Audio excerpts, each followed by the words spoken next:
Welcome to the USD 393 update. Welcome to April. It's amazing that we're already here. It's been a fast year, a month and a half to go, 5 weeks. They could probably even tell you the exact days that's left in the school year, but it's been a great 2018-19 school year, and we're glad to come to you from the new greenhouse here at Solomon, and a little bit of the background about the greenhouse. This is our first year in starting the greenhouse, and we started in the spring here, or late winter, early spring here. And it started last year with a grant that we wrote, and then some, and adding a little bit of local dollars from our capital outlay fund, of course, for it. But the ag instructor at the time, we've wanted to have one for a long time, and put together the plan, and we had it built, and it's finally come to fruition. And so this looks awesome in here as you look around and see the different plants and the different ideas that are going on here. There's all sorts of different types of learning. And I've got with me the Mr. Dale Davidson. He is our ag instructor, and also two young ladies who are going to help, they're going to introduce themselves, tell them what classes they're in as part of our FFA, and just give a little bit more about the greenhouse. So ladies, if you want to introduce yourselves and tell a little bit about why you're interested in the ag.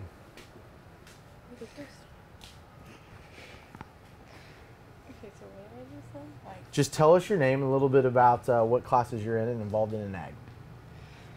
I'm Isabel Owens. I'm just a member in the FFA, but I am in a food science class and an animal science, and I help out during those classes, and I come in during SAG to help.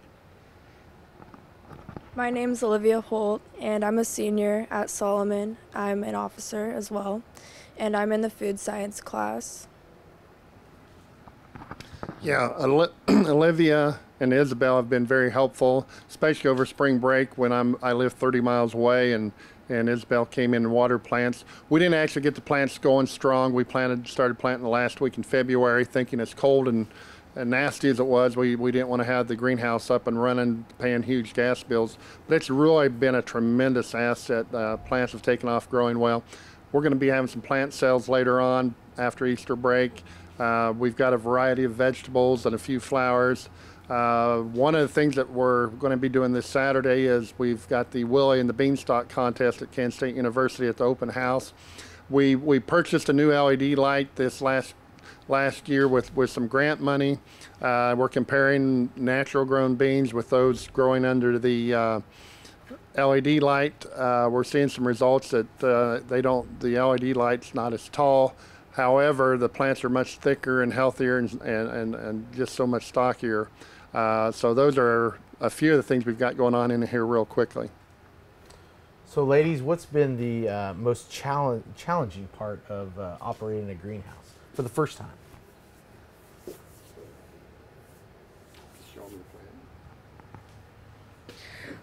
I would say the most challenging thing is like if they are starting to kind of wilt, knowing whether they're not getting enough water, they're getting too much water, or light is one of them, if they're not getting enough light or too much light. But that is definitely a challenging part. So in your hand there, you've got, we use everything for potting plants, and you can see we've got a bunch of Gatorade cups that we get every year, and so I would say that would be a good use of the Gatorade cup. But what's the challenge with some of your seedlings there? When planting, some people weren't kind of listening and planted more than they were supposed to, so we've had to go through a bunch of them and pull them apart to try to just put one in a container instead of 3, 4, 5. Good, good. Olivia, what's something that you've learned about the greenhouse this year? Well, I learned that there's a lot of plants in here, and it takes a really long time to water all of them. I didn't realize. Special fertilizing. Yeah, we have special fertilizer. Special fertilizer for it, right? Yeah. Okay. I know that when we came up over spring break, my son and I, and there was not near the number of plants in here for the same thing. We came up and watered them, and there was maybe half of what you have in here, and it took quite a while. So I can imagine. How often do you water? What do you think, every day? I normally water them like during SAG, definitely, and then after school some days I might come in and water them, and then definitely at night I come in and water them. I think that she does a good job as far as determining the moisture levels, coming in and doing it as an as needed basis. Obviously on a real cloudy day it's not quite so hot in here and they're not absorbing as much water. In my hand I'm just showing you an example of these are some of the seedlings that students have pulled apart. They've repotted.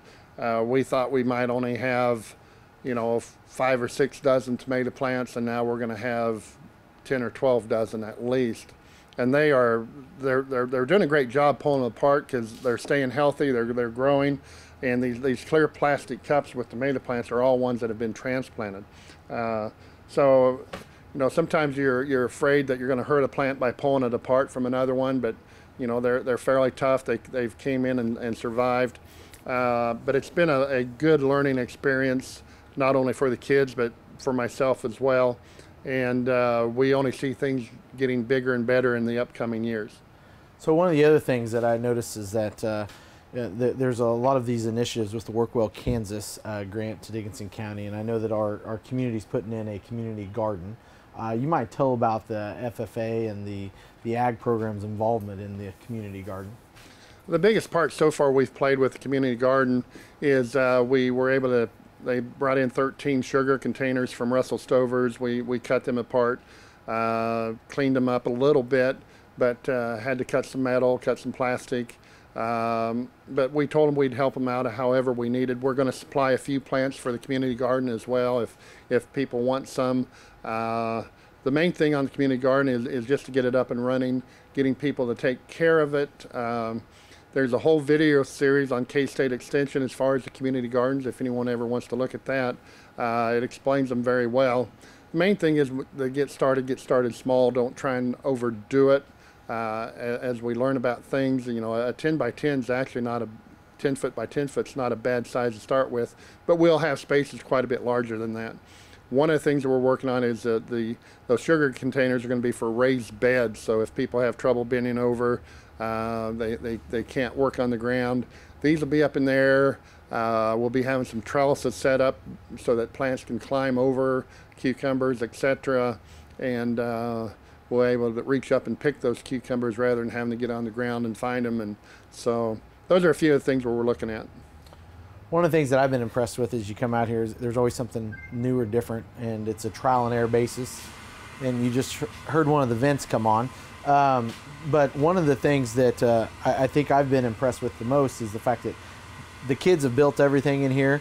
They've done all the work, and that's the best thing, is that hopefully it's something that they can take, and whether it's a community garden or whether it's here and creating their own greenhouse, or maybe it intrigues them and maybe that's what they're going to go into is horticulture down the road as a career field. So it is credit to these people right here as far as making sure that it's going, and it's not easy, but it's here. It's amazing how many people did not know about the greenhouse back in here, but we're excited to have it, and I can't wait to see what year number 2 will be like.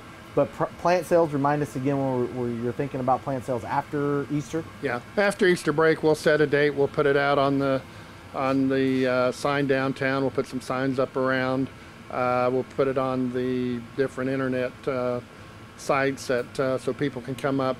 We haven't set prices yet. We'll kind of look and evaluate and see how the plants are looking at that time. But we'll use most of the money and put right back into the greenhouse. If you look, we'll see whether we've got right now pallets on concrete blocks, and they're working effective. They're working okay, but over a period of time we'll keep improving on that. But it's just step by step, and actually the concrete blocks came from the wall we tore down in the ag shop. So it's one of those things that you use whatever's available and see how it works. So that's what we've been doing. Good. Girls, anything that you'd like to add about the greenhouse? Or you might tell them, you can't see it on the video, but we're actually back here between on the south side of the gymnasium. And so you want to talk about building the pathway at all? Was that a lot of fun building and hauling rock? And some of them used a wheelbarrow for the first time, not just these ladies, but some other people. I didn't really do anything. It wasn't a lot of fun? Building the rock path wasn't a lot of fun? They were out here a few days packing rock and making it to where we could get back here. As wet as the spring has been in the late winter, it's been a struggle to get in here without slopping through the mud. So they did all the work. That's probably the thing I'm most proud of with them and for them, is that the hands-on project learning is something that has been around for a long time, probably more emphasized now than maybe it has been in the past. And I hope it's something that the kids are learning, things that they're taking from the classroom and applying them to the greenhouse here. So any last things or words, anybody? I'll put in one plug. I'd like to thank Olivia, because her dad was the one that brought the rock, and he's been extremely busy all winter and spring, and thanks to her and her maybe pulling on Dad to, hey, get us some rock, we were able to get it done. So yeah, having the gravel pathway's been nice, and later on in the future we'll see if we change that from rock to something else, but for now it's working real good. Good. Well, I want to thank them for coming out and discussing with us a little bit about the greenhouse. Stay right there. We'll come back for the last section of the USD 393 update. Are you frustrated with Wi-Fi dead zones in your home? It happens when you don't have Boost, the cutting-edge Wi-Fi solution from Eagle Communications. A Boost-certified Eagle technician maps your home, then installs a dual-band modem and router, plus discrete access points to deliver wall-to-wall Wi-Fi with no dead zones. Boost powers all your family's devices in all the places you love to live. Get Boost. Wi-Fi made simple. Only from Eagle Communications. Call today. Welcome back to the Eagle Communications USD 393 update. We've moved over to the north side of the facility after having a great visit about our greenhouse, and you saw a little bit of the progress from last year there and how it's actually being utilized for the school and the kids. I want to talk a little bit about some other progress that's happening here in our district, and as you can see behind me, they're moving some dirt and getting ready to set the bus barn. Back in August and September, we had discussions on building a bus barn and doing LED updates throughout the school district. One of the things that we have done is replaced every single light bulb and every fixture in our gymnasium to where we're completely LED. So energy efficiency there, some cost savings that'll definitely come in effect and pay itself forward in the future there. The next part of that project, it was twofold. One was the LED, and the second part was a bus barn. We have an old Quonset shed from the 50s currently, and as we identified our facility plan, it was one of the needs that we knew and the board had addressed and wanted to address in the future. And so we wanted to be able to get all of our vehicles and our route buses and our activity bus underneath one place per se, because right now we do a storage place, another storage unit throughout the city. We rent a place down there, so we want to get everything on our campus. And as you can see behind us, they're moving dirt, getting ready. We should be ready for the new school year in August and moved into that facility. I know several people have asked, you know, I heard yesterday they broke ground for the first time, and I was at a track meet and visited with many people talking about dirt and can we use dirt, and we're going to use a lot of the dirt again. There might be some dirt available once they're done with the project. That'll be a ways down the road. As you can see, we will be putting up a permanent fence once they're done with moving the dirt. We'll be coming in and putting in a chain link fence around our playground here. And so then that way it's secured. Those that are familiar with Solomon, we haven't always had a chain link fence around our playground, so that's one addition that we're going to be doing as well, and enclosing it to where everything will be on our south side here to us, as far as the playground and the swing sets and everything. So things are happening out here. I just wanted to give you the opportunity, so then that way if you're saying, well, when did they decide to do that? What's going on there? Why are they doing that? Like I said, it was part of the facility plan. It's one of the things we wanted to take off of the bond and attack first, and allows us to do some other upgrades. And then once they get done completing and building it, we'll tear down the old shed.